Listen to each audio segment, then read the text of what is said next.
COLREG Part A, General Rule 2, Responsibility, Paragraph, Unoriginal Text.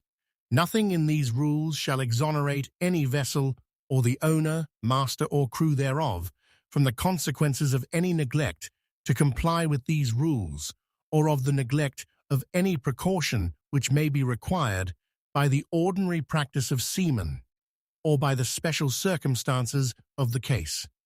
Explanation: this paragraph means no one is free from blame or responsibility, even if you claim you followed the rules exactly.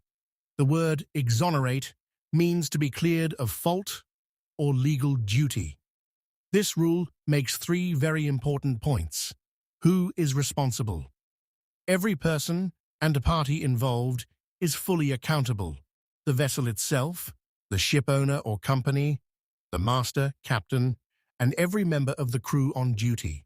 No one can say, "It was not my job," or "the rules did not tell me to do it." Rules are the minimum, not the limit. You must follow every written rule carefully, but following the rules is not enough to keep you safe or clear of blame.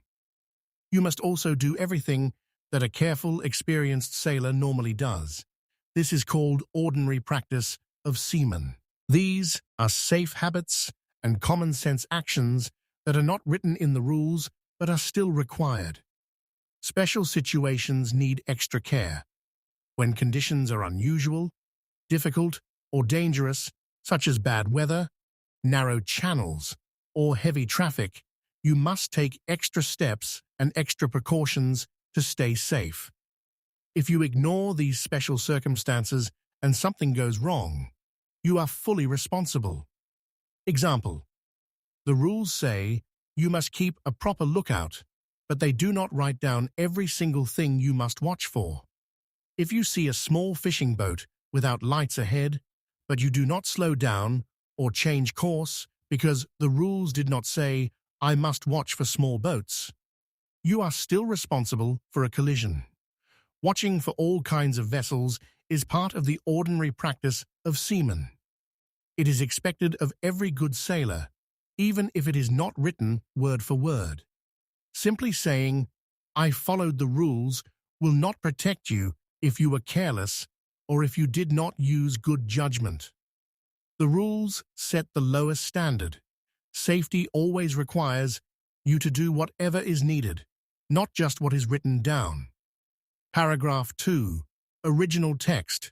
In construing and complying with these rules, due regard shall be had to all dangers of navigation and collision and to any special circumstances, including the limitations of the vessels involved, which may make a departure from these rules necessary to avoid immediate danger.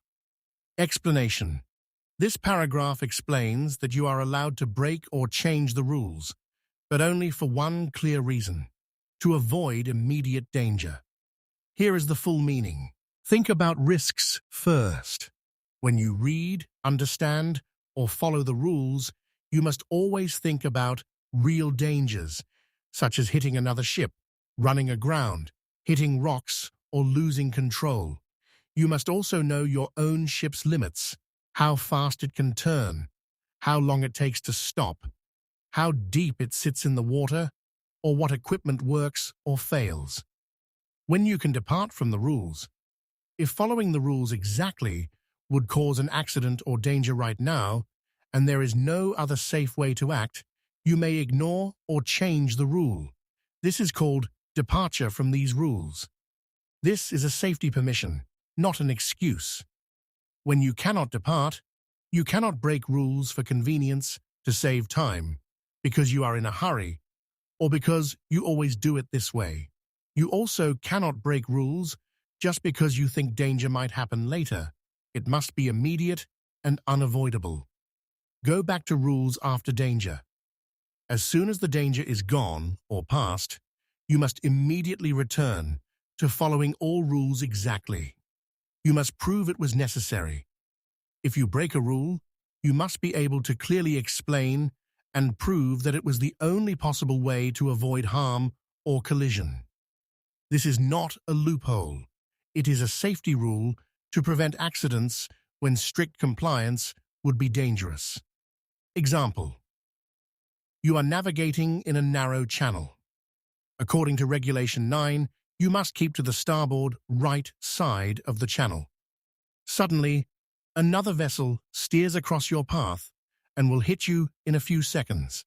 If you stay on the right side, as the rule says, you will crash. In this case, you may turn to port, left, or stop immediately, even though this breaks the rule, because it is the only way to avoid immediate danger.